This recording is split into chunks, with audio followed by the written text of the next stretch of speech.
Muy buenos días, muy buenas tardes o muy buenas noches. Depende la hora que ustedes puedan acceder al programa Aquí y Ahora con DITEC, el cual se emite por Canal 23 de Florida, Canal YouTube de DITEC y Canal 23 en Antel TV. Quiero agradecer al programa Impulsar Salud.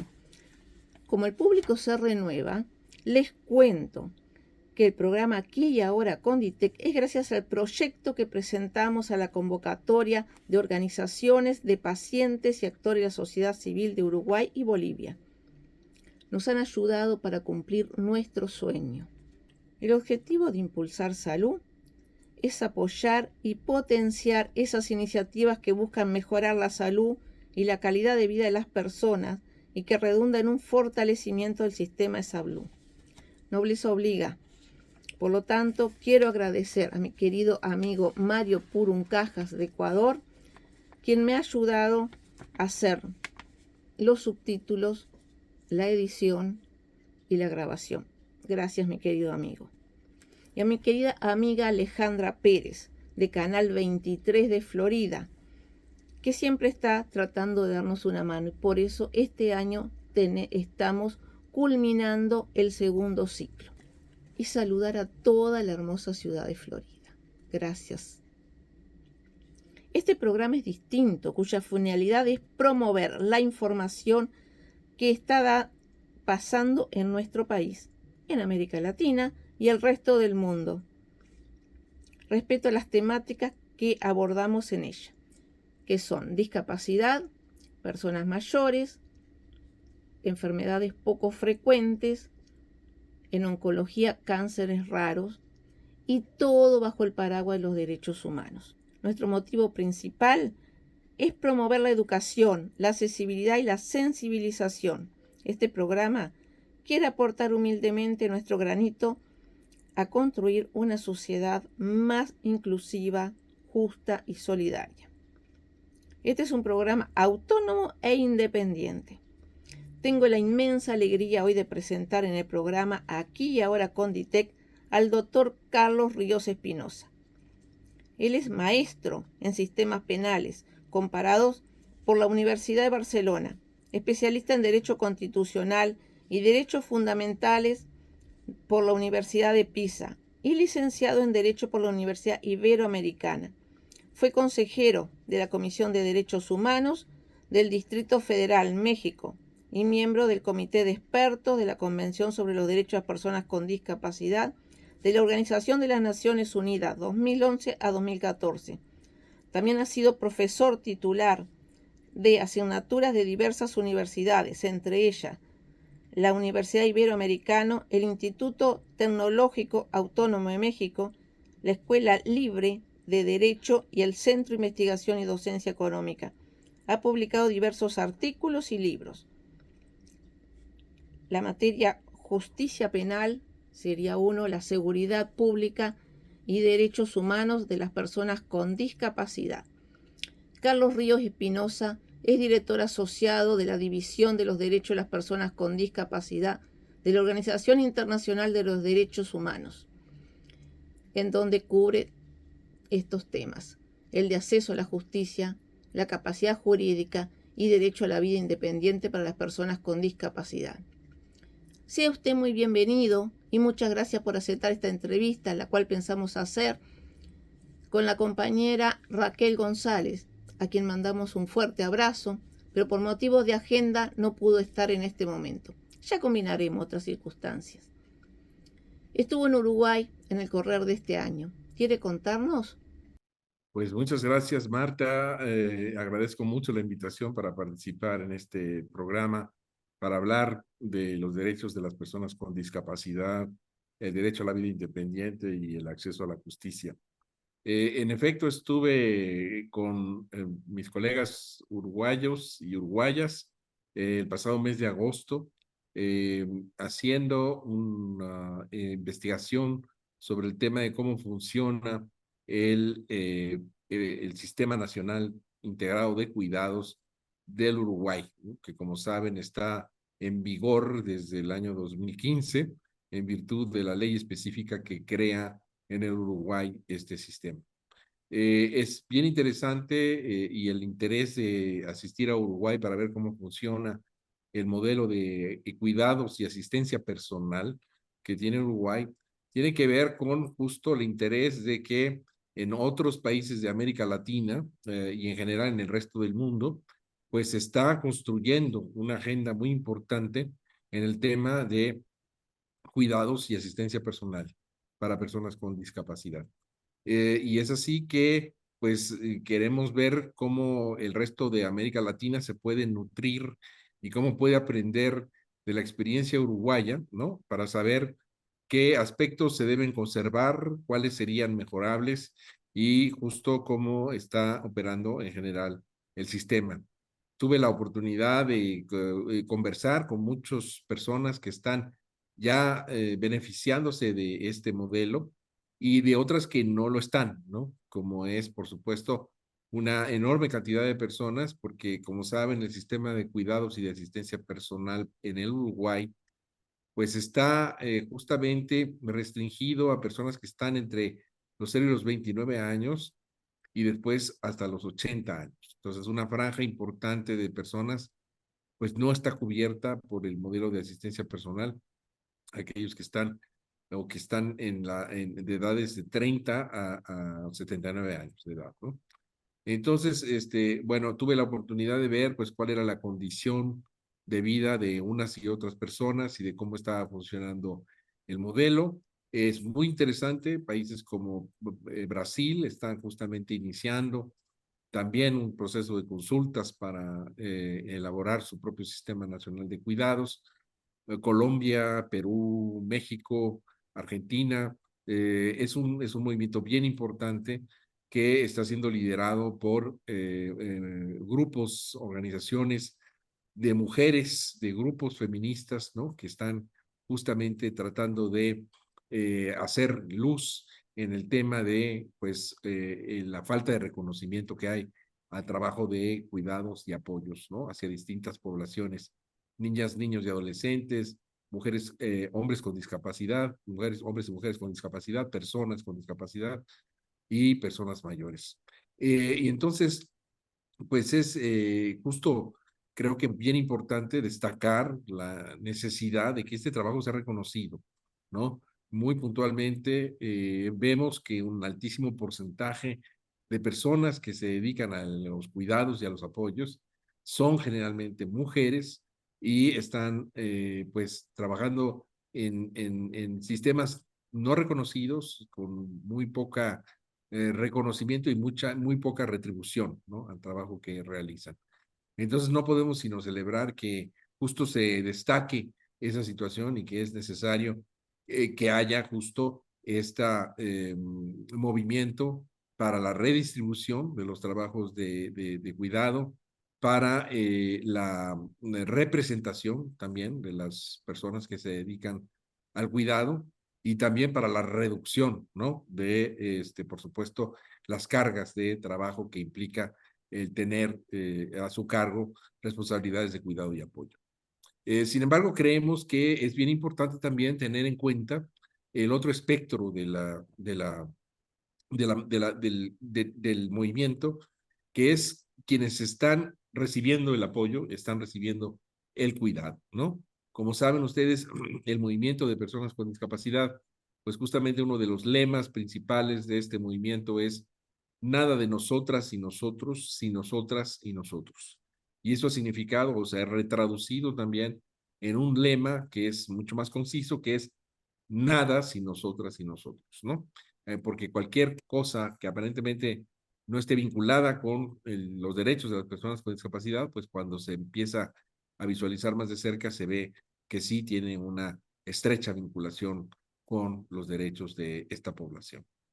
Y bueno, es así que el movimiento de personas con discapacidad, con este lema, pues lo que busca es justamente ir más allá de una aproximación que ha sido muy común a lo largo de la historia de la humanidad y de las personas con discapacidad y de los derechos de las personas con discapacidad, que es la idea de que las personas con discapacidad son simplemente objetos de cuidado, ¿no?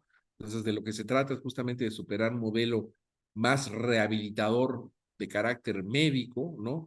Hacia un modelo empoderador, hacia un modelo en el que se enfoque a las personas con discapacidad como sujetos de derechos. Y en ese sentido, es bien importante que los modelos de cuidado que están en construcción en distintos países, pues se ajusten a los estándares del derecho internacional de los derechos humanos, cuál es el caso de la Convención sobre los Derechos de las Personas con Discapacidad, ¿no? Un instrumento que se abrió a ratificación en el 2006 y que todos los países de América Latina ya han ratificado, ¿no? También, la mayoría también han ratificado el protocolo facultativo de la Convención sobre los Derechos de las Personas con Discapacidad. Este importante instrumento señala una serie de principios que es necesario que el sistema de cuidados proteja y conserve, y uno de estos principios es justamente la idea de que las personas con discapacidad tienen derecho a ser autónomas y a tomar sus propias decisiones, ¿no? De conformidad con los principios de dignidad, accesibilidad y, bueno, y especial atención a los elementos de discriminación múltiple que muchas veces sufren las mujeres con discapacidad, al ser discriminadas por tener una discapacidad y al mismo tiempo por ser mujeres. Entonces se tiene que poner especial énfasis en los principios rectores de la convención, que es el que vengo señalando, y pues un sistema de cuidados pues se tiene que hacer cargo justamente de la necesidad de que las personas con discapacidad que reciben estos apoyos, ¿no? Y cuidados para el caso de personas que son niñas, niños y adolescentes menores de 18 años, pues tengan la posibilidad de tener un control sobre sus sistemas de apoyo. Y es así como, pues justamente desde mi organización, Human Rights Watch, estamos impulsando justo la necesidad de que se tome en cuenta esta perspectiva y se ajusten los modelos para que precisamente sean respetuosos de los principios generales que establece este importante tratado internacional.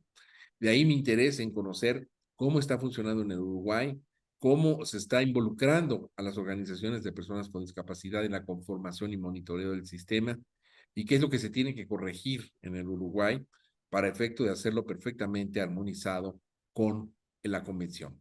Esto pues nos va a servir justo para hacer un trabajo de incidencia importante con los otros países que están justo también desarrollando sus sistemas de cuidado, ¿no? De ahí que estamos muy interesados en poder próximamente contar ya con un informe final respecto Ay, de lo que pude encontrar en Uruguay. Muchas gracias, Marta. entonces podemos decir que esto también va de la mano del acceso a la justicia, ¿verdad?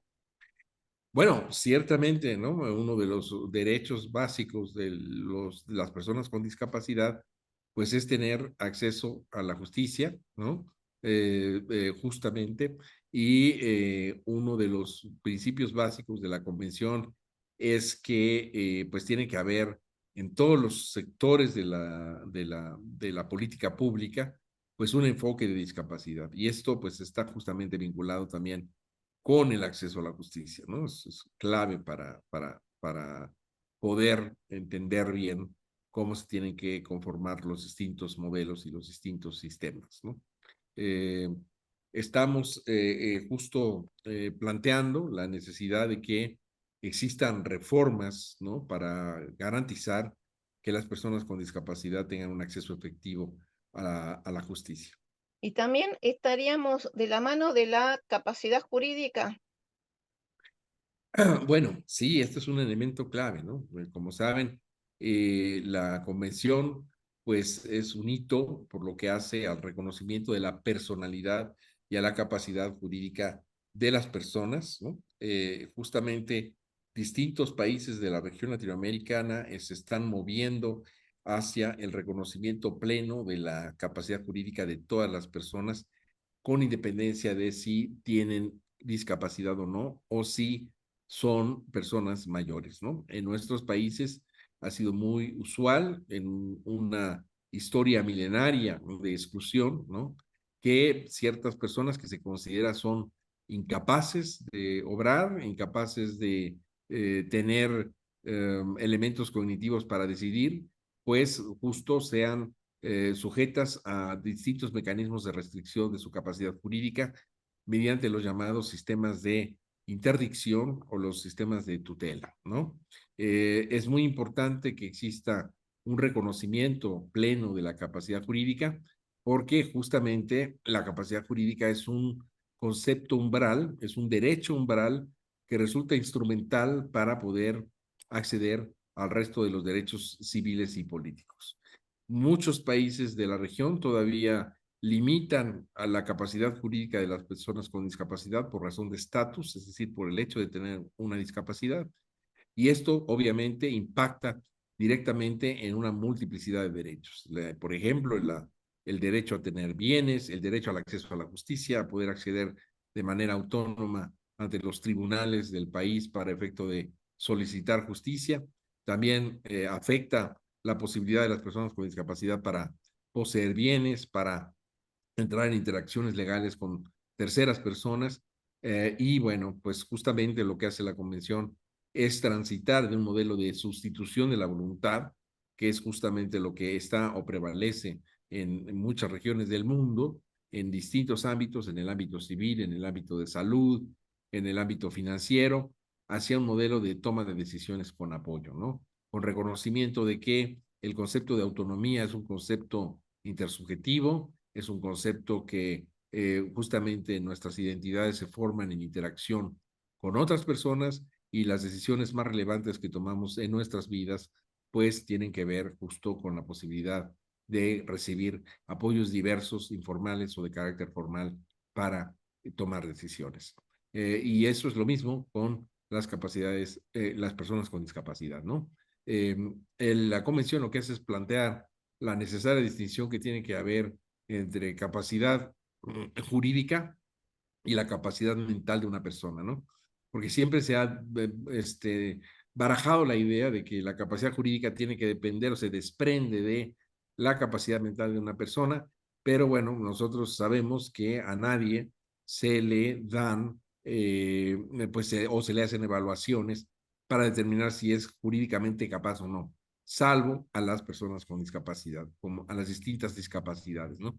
Como saben, discapacidad es un concepto sombrilla que abarca una pluralidad de condiciones, ¿no? Muy importantes, entre ellas, pues la discapacidad física, la discapacidad intelectual, la discapacidad sensorial, las personas sordas, las personas ciegas, las personas que tienen condiciones de salud mental o tienen discapacidades psicosociales, que muchas veces se ven justamente restringidas sus derechos por motivos de discapacidad. Y esto es algo que tiene, por supuesto, que pensar, que cambiar, ¿no?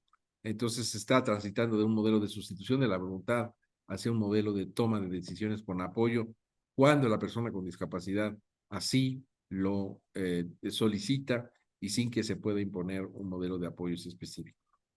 En México se acaba de adoptar un nuevo ordenamiento procesal civil que justo reconoce ya plenamente la capacidad jurídica de todas las personas mayores de 18 años, con independencia de si tienen discapacidad o si son personas mayores. Y se reconoce también el derecho a la toma de decisiones con apoyo a todas las personas, con independencia de si tienen discapacidad, justamente en reconocimiento de que las personas con discapacidad pues no tienen derechos especiales, se trata de los mismos derechos que tienen todas las personas, solo que con un enfoque específico que reconoce, ¿no? Que la discapacidad es un fenómeno relacional que justamente vincula determinados impedimentos que tiene la persona con distintas barreras sociales que puede enfrentar en su cotidianidad, ¿no? Y entonces es así que el concepto de capacidad jurídica pues, resulta clave para el desarrollo de cualquier tipo de política pública que se quiera pensar, incluida la política de cuidados y de asistencia personal y de vida independiente que justamente se está construyendo en distintos países. Y con respecto a la seguridad pública, A la seguridad pública, bueno, claro, la seguridad pública es un concepto que pues es omniabarcador, ¿no? Y por supuesto, cualquier dimensión social que se quiera pensar, pues tiene que incluir también a las personas con discapacidad, ¿no? Justo ahora, por ejemplo, en Canadá y en otros países de Norteamérica, Human Rights Watch está impulsando un nuevo modelo de seguridad pública, justamente para que no sea la policía, ¿no?, la que atienda, por ejemplo, llamados de salud mental o de crisis de salud mental, y que pueda existir otras formas alternativas a esta dimensión, ¿no? Ustedes pueden encontrar, acabamos de lanzar hace un par de semanas una nueva política que estamos tratando de impulsar en América del Norte, básicamente, que es pues, la posibilidad de tener servicios de emergencia en salud mental que sean respetuosos de los derechos humanos, ¿no? Y es así que, bueno, pues esto se constituye en una forma de seguridad para todas las personas. He dejado para lo último una pregunta que la estoy haciendo generalizada. ¿Cómo ayudamos a construir una sociedad más equitativa e incluyente? Bueno, creo que es una dimensión bien importante pensar en cómo iniciar procesos de consulta con organizaciones de personas con discapacidad, que como se sabe es una obligación establecida por el Tratado Internacional de Derechos Humanos de las Personas con Discapacidad. Específicamente se plantea la necesidad de consultar estrechamente con las organizaciones de personas con discapacidad, pues todas las políticas públicas o acciones que puedan impactar directa o indirectamente en la vida de las personas con discapacidad, ¿no? Como insistimos que muchas veces simplemente son las personas con discapacidad concebidas como objetos de cuidado y de rehabilitación, pero de lo que se trata es que se conviertan en verdaderos actores públicos, ¿no? Y en ese sentido, una sociedad más equitativa es una sociedad más participativa, una sociedad en la que justo se equiparen oportunidades para lograr un adecuado estándar de vida para todas y todos. Pero muchísimas gracias. La verdad que las preguntas han sido muy satisfactorias y la verdad que ha sido un gusto tenerlo en Uruguay. Y bueno, por la cuestión de agenda no pudimos concretar, pero vio, en el año se dio que pudiéramos tener esta Eso es, entrevista online, las maravillas, ¿no? De la tecnología que a veces nos cuesta tanto trabajo.